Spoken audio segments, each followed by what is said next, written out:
Ички иштер министрлигинин маалыматы боюнча 2021 пандемияга байланыштуу карантиндин башталышы менен өлкөдө үй бүлөлүк зомбулук фактыларынын саны 12%га өскөн. Жалпысынан үй бүлөлүк зомбулук боюнча 10.151 факты катталса, анын 947си гана сотко жеткен. Бирок адистердин айтымында катталбаган фактылар жана жабырлануучулардын саны алда канча көп. Гендердик теңсиздикке, үй бүлөлүк зомбулукка каршы күрөшүү мамлекеттик саясаттын маанилүү багыттарынын бири.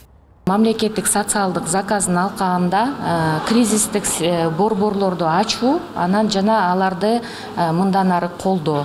Ошого биз өзүбүздүн бюджетте ушул мамлекеттик социалдык заказын алканда бюджетте акча каражатын караштырабыз.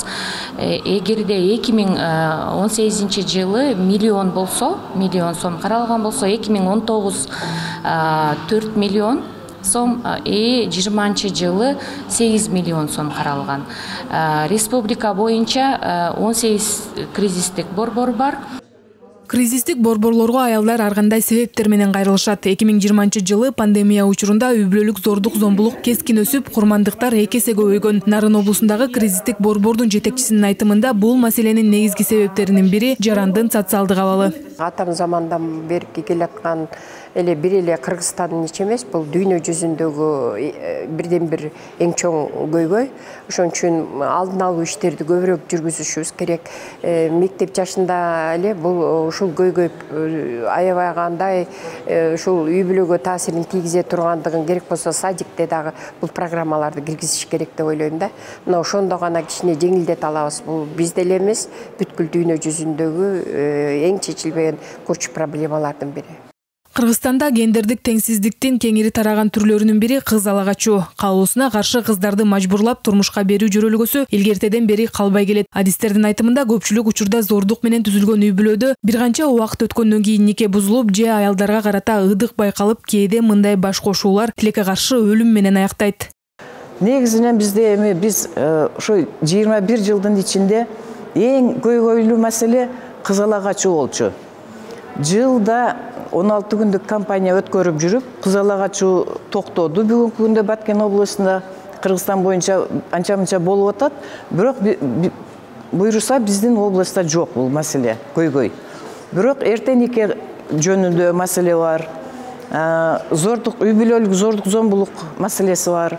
Ошол маселелер боюнча биз иштеп жатабыз.